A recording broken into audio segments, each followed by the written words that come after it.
Hi, everyone. I'm Ellen from Veza. Welcome to the History of Hacks. Thanks so much for joining us today. If you're new to this series, then allow me to welcome you to our journey of understanding, analyzing, and learning from major hacks and breaches that have made history.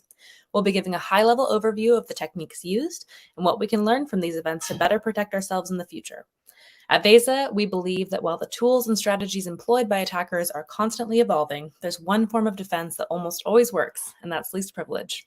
On today's episode, I'm joined by Kale, a product marketer here at Veza, to talk about MFA, its strengths, its weaknesses, and most importantly, how hackers are outmaneuvering this common frontline defense. MFA, or multi-factor authentication, is a fairly widely known security measure at this point, and in fact, it's been reported that as of last year, 78% of organizations are using MFA.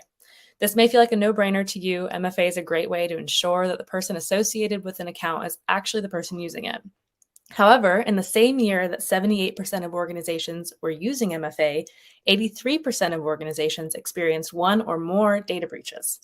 At a quick glance, these statistics indicate that MFA is failing us. But as we all know, correlation does not equal causation. For example, did you know that in the US, the day that historically has the least amount of crime, and not just cybercrime, but all crime, is Mother's Day?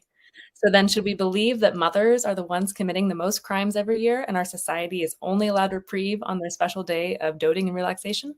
No, definitely not. But this is a great example of how glaring statistics can sometimes lead to the wrong conclusion. And in the same way that mothers are likely not the most crime-inclined demographic, here at Veza, we think that there's more to the story between MFA's increased adoption and the skyrocketing breaches occurring in the same time period. So with that, I'm going to hand it over to Kale now to dive deeper into this perplexing correlation. Go ahead and take it away, Kale.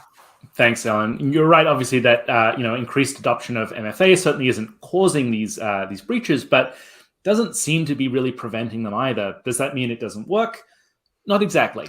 MFA definitely adds an extra layer of difficulty for a hacker on top of a password, but it's important to remember that hackers already don't usually succeed by cracking a password like a movie hacker, right? They get credentials via trickery and what's called social engineering.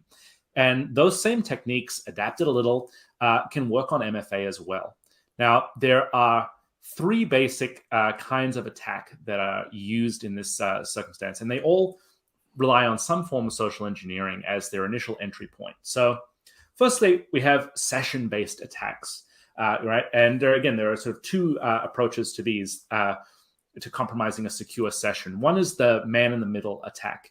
It starts with a phishing attack to direct the user to a malicious site that operates as a reverse proxy to relay requests from the user onto the actual site or app they're trying to access. And in the middle is the attacker, and that allows them to steal the session cookie, which they can inject into their own browser and pretend to be the user. And the second way is to use malware, usually delivered via downloaded files, pirated software, or spam links. And you choose a malware that can steal cookies from a browser session. Lots of common malware these days has this function. And these two attacks are used in conjunction with tools that help the attacker mimic other aspects of the browser you're using so that they can fool systems that are designed to prevent session theft. Now, the second approach is to attack the device itself, especially for SMS-based MFA. So you can do this by cloning a SIM card, although to do that, you actually need access to the device, if only briefly, physical access. Or you can use a technique called SIM swapping. Hackers contact a mobile provider, they say that they're you, and they ask for a replacement SIM. They're like, hey, I'm upgrading to a new phone. I need a new SIM card. Can you send one out to me? Sometimes it works. And then from them, they can actually use SMS verification to get an MFA token.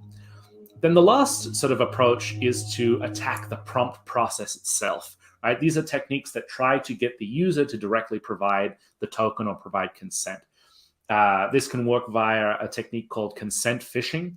And this is where you use an OAuth request. You present the user with what looks like a genuine OAuth prompt to grant, what looks like a friendly app permission to access things in, say, your Google account, but the request is actually from a malicious app.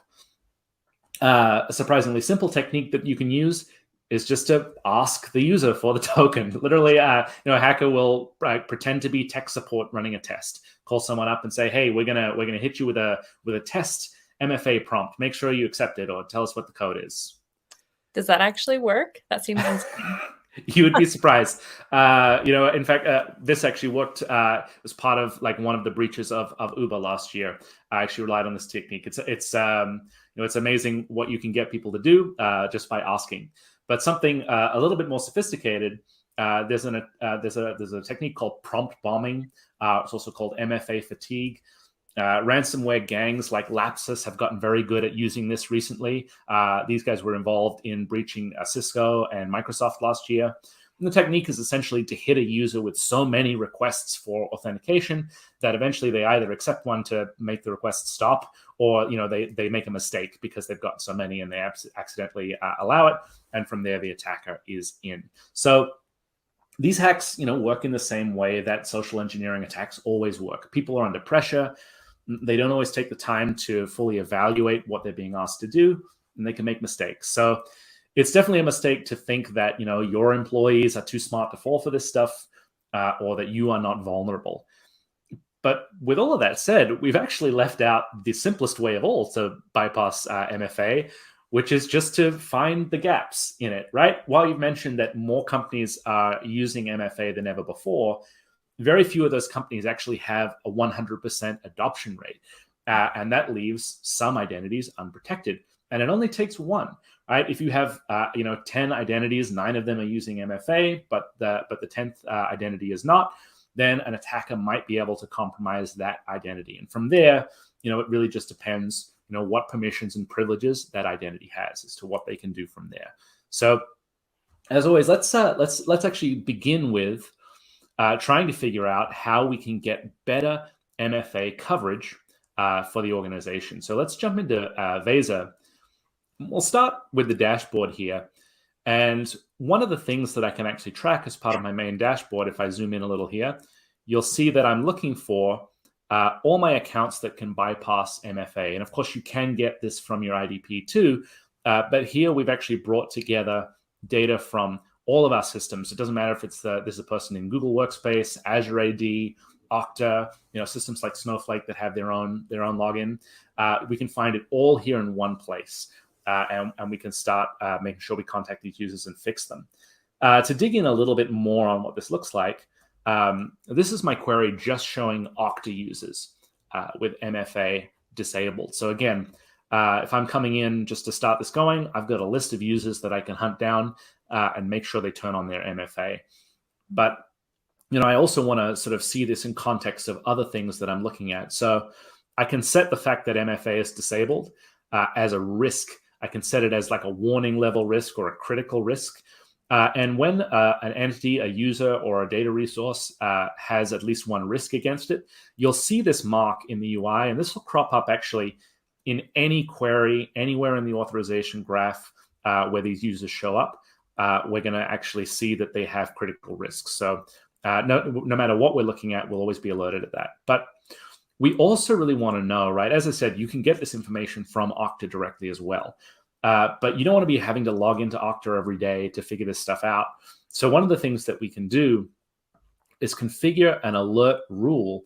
And what that does is anytime we have a new user that has MFA disabled, I can create a workflow to make sure it's fixed right away. So for example, I can create a ticket in an ITSM tool like ServiceNow, or something simpler like just making a Slack alert to say, hey, we've got a user with MFA disabled, go take care of it. Awesome. Okay, so what if you're just getting started, let's say, and you have a bunch of users that are lacking MFA? Is there a way that you can triage which ones are the most important to take care of first? This is a really important point, right? Because as you say, like, this is a little demo environment. You might have 2,000 users, maybe like hundreds of these users don't have MFA enabled when you first start this project. So, it's good to know.